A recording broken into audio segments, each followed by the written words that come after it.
Hi guys, it's Susie from Music HQ.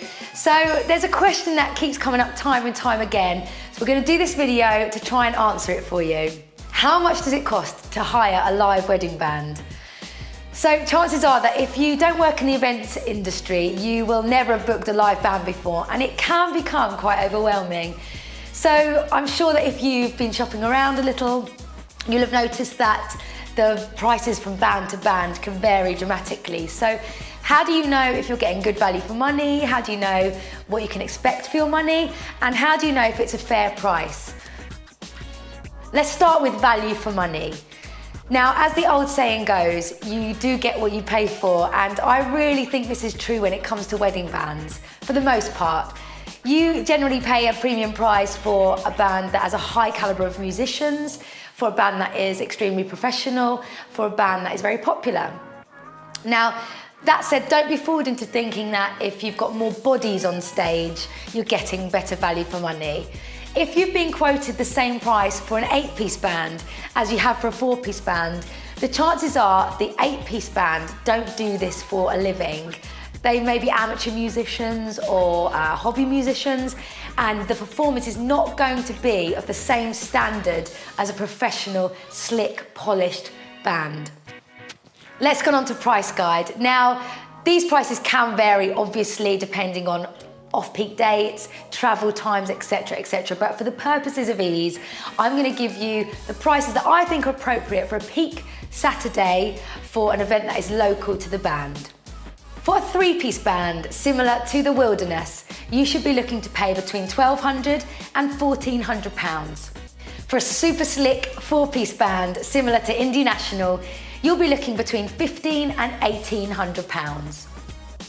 For a dazzling 6-piece band like Velvet Soul, you'll be looking between £1,700 and £2,000. For even larger bands like iPop, you should be looking to pay between £2,500 to £10,000, depending on the lineup size you go for. Word of warning, it is always possible to hire a cheap band. There are plenty of bands out there calling themselves wedding bands that will happily play at your wedding for a fraction of the cost. This could be a band you've seen down the pub, a friend's band, your cousin's band. But the likelihood is that these are not going to be of the standard that you are going to require for your special day. These hobby bands may not even still exist when it comes to your big day if it's not their main source of income. Wedding musicians are full-time professionals who specialise in performing at weddings week in, week out, just like yours.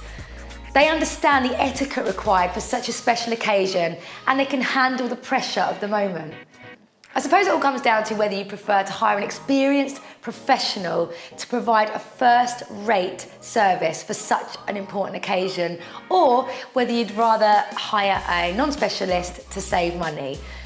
The old saying goes, buy cheap, buy twice, and you don't get a second chance at your wedding, so my advice would always be go with an experienced professional wedding band. An amazing wedding band really can make the day, and it's one of the things that your guests will remember more than anything. And a terrible band can absolutely have the opposite effect, so think carefully. What do I get for my money? When you book any professional live wedding band, you can expect the following as standard.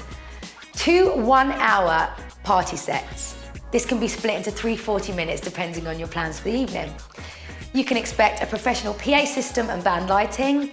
You can expect DJ playlists for before the sets, between the sets and after the sets, generally until midnight. You can also expect professional, reliable musicians to make your wedding unforgettable. Essentially, your whole evening's entertainment is taken care of when you book a live wedding band, and you don't need to worry about a thing. So there are some other costs to consider, and I'm going to start with travel time. Now, obviously, if a band has got hours upon end to travel before they get to your gig, then that is going to affect the price. So if you want to keep the prices down, I would advise hiring a band that is fairly local to you. However, if you do find a band that you love, paying that extra bit of cash for them to travel to you will be money well spent, I'm sure. Timings. Now, this is another thing that can affect the price of the band. Most bands will generally arrive from around 5:30ish and finish at midnight, and that's what's included in the standard pricing. More often than not, you are able to organise an early arrival or a late finish, but this will obviously be slightly more than the standard price. Daytime entertainment. So the band that you've booked will generally be able to offer you entertainment for other parts of your day. Maybe your ceremony, your drinks reception, or the wedding breakfast. They're popular options for some ambient live background music. The most cost-effective way of doing this is to use the band that you've hired already rather than hiring in somebody else, because you will always be offered a discounted rate for the whole package. DJ music. So most professional live wedding bands will include some DJ playlists as part of their package for you. This is generally pre-recorded music that's played via a laptop or other such device. You can generally upgrade to a band member DJ, and this is where one of the band will remain with the device and be able to take requests from your guests live on the night and read the crowd. This will obviously be slightly extra. Food.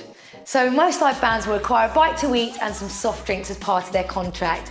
They may have had a long drive, and this is just a lovely way to keep their energy levels up and make them feel welcome.